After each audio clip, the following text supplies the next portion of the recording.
Hello, and welcome to the Love Your Work Life podcast. I'm your host, Elissa Shuck.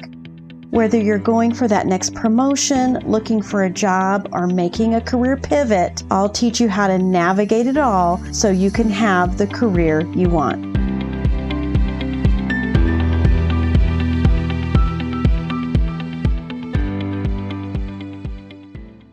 This is episode 59, and if you're wondering about the title, Thoughts on Journey, and the rock band came to mind, you are in the right place.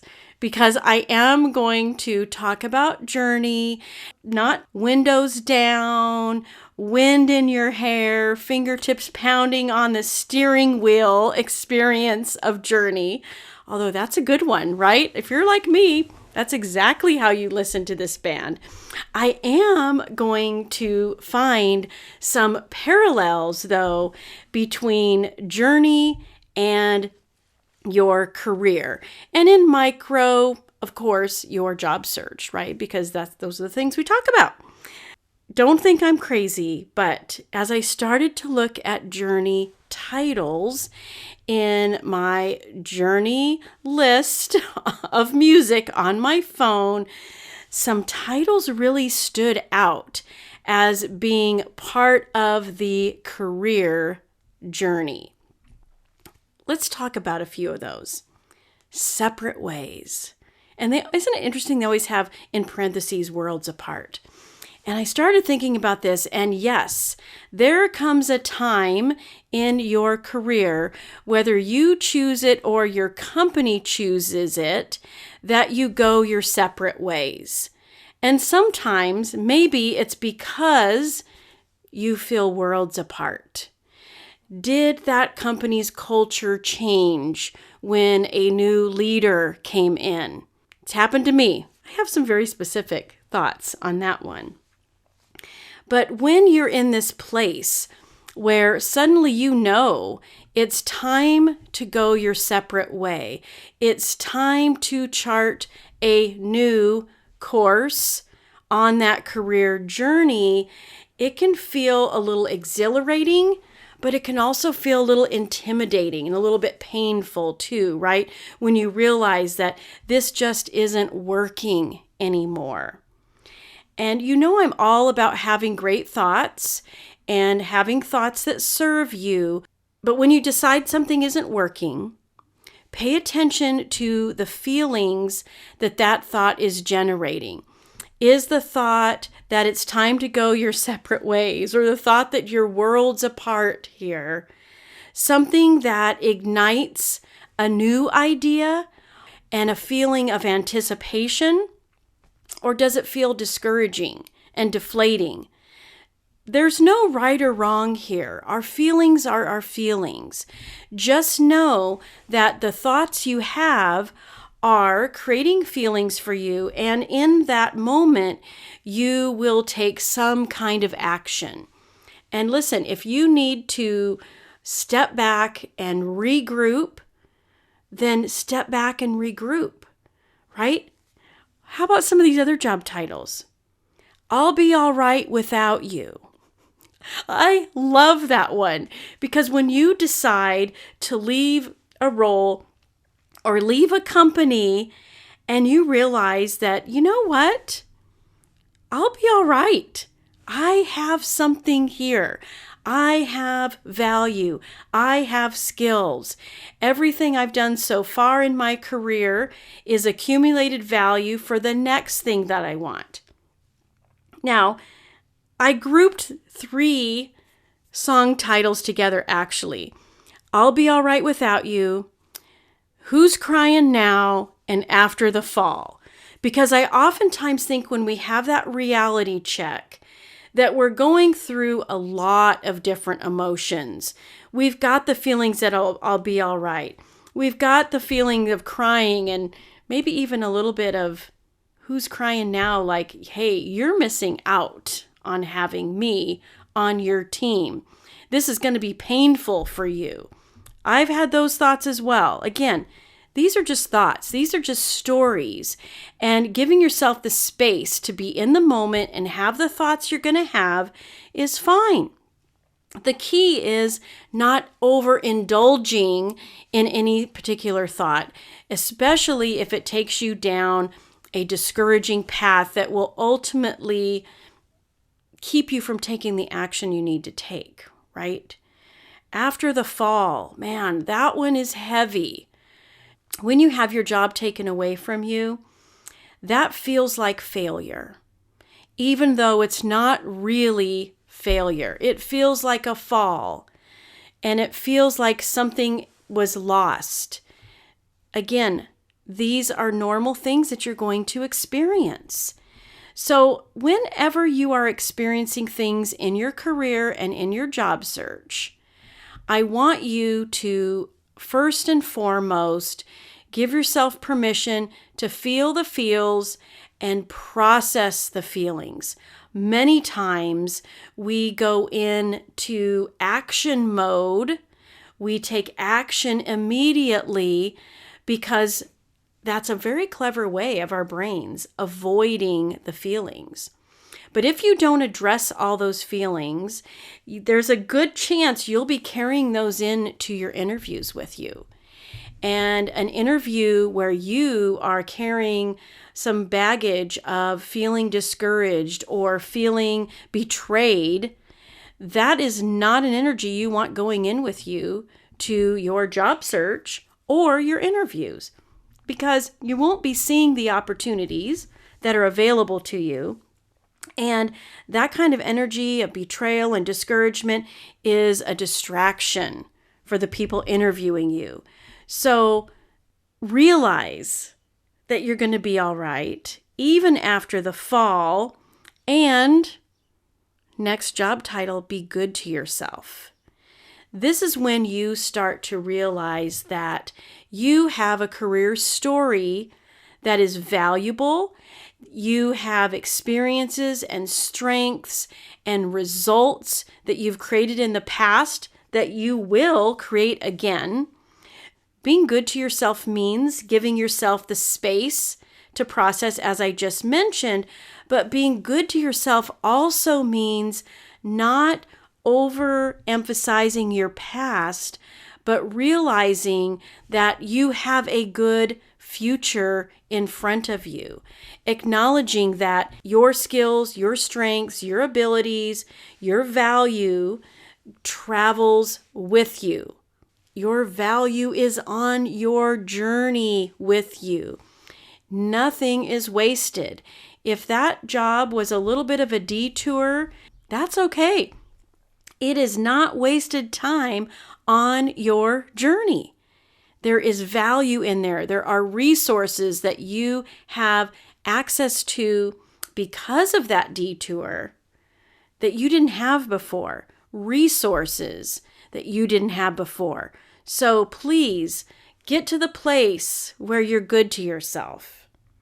And the next one I think that happens after that, after you've processed all this and you've decided that you are worthy and you're good enough just the way you are, you slip into the wheel in the sky. What's the lyric? Wheel in the sky keeps on turning. You don't know where you're going to be tomorrow. That's okay, because there are seasons to the journey of a career. And just because you don't know doesn't mean that the unknown is a bad thing. Processing uncertainty and being able to navigate the dissonance, being comfortable with discomfort, that's what this ever-turning wheel is all about. It's acknowledging that things are always moving forward, no matter what we might be going through, and that good is coming. This is part of that wheel. Now, how does this play into a career journey in the more conventional sense that we think of a journey? When you look at your career like this, there's a couple of images that come to mind. One of them is a road trip. and the other one is a river. Either way, you will come across the unexpected. What I love about the road trip imagery is the best road trips are when you kind of expect the unexpected and you're going in curious. Curiosity, as I mentioned frequently, is such a good place to be in your career and in your job search. Because when you're curious, you have to be looking forward. You can be a little bit curious about the past from the framework of how does it inform your future. It's always forward looking.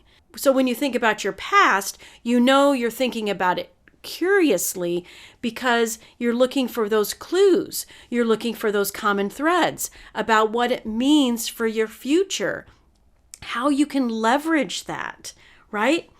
And the unexpected, maybe there's a really cool landmark that you stop at along the road. Like, isn't there some crazy things like the big giant ball of string, right? You're down the road. There's a landmark. Why not stop? Why not find those little moments to appreciate? Same thing on the road trip journey of your career. Look for the little things to appreciate, even if they came up suddenly, even if they were unexpected. Now the river. Love the image of a river when it comes to your career journey. And here's why. Because you can control some things about traveling down the river, about floating down the river, but there's always an element that's out of your control. You can paddle, you can put your hands in the water, you can do a lot of things to scoot around here and there, but that current is always taking you someplace that you can't control, right? There's a flow to it. What a beautiful way to think about a career, that there's this ebb and flow that is out of your control on one level, but that you're able to navigate on another level.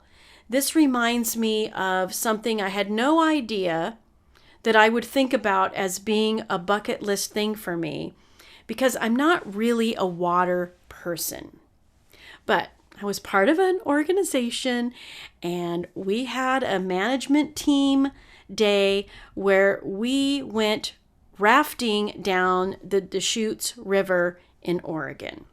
This was not something I wanted to do, but I was part of a team, I'm a team player, and there was a little bit of peer pressure, I'll admit that too, but man, until the very last moment, I was absolutely considering hanging out on the shore of the river, on the side of the river, and not going in, just not. Because I didn't want to be part of the craziness and dumping water on other people and trying to flip each other's boats over. That's not my thing. Fortunately, I found a group of like-minded people, and we were just interested in enjoying the river, going down it, getting away from the party people, and having our moment, as scared as we all were, to go down this river. And I'll tell you, there are things about the river that are unexpected. I didn't know when the rapids were going to come along. I didn't know the smooth parts from the rippling parts and the way that current, where it was going to take us and how that was going to end up. But I'll tell you, I look back on that and I think, I am so glad that I got in that raft. I'm so glad that I participated. And the best thing about it, honestly, was the guide. The guide who was at the back of the raft telling us, when I tell you to paddle, you paddle. When I tell you to paddle fast, you paddle fast. And the guide got us through. And because we had a guide, that experience was so much better. We could be afraid and at the same time have this certain level of trust that everything was going to be okay. So good. And I'll leave you with this.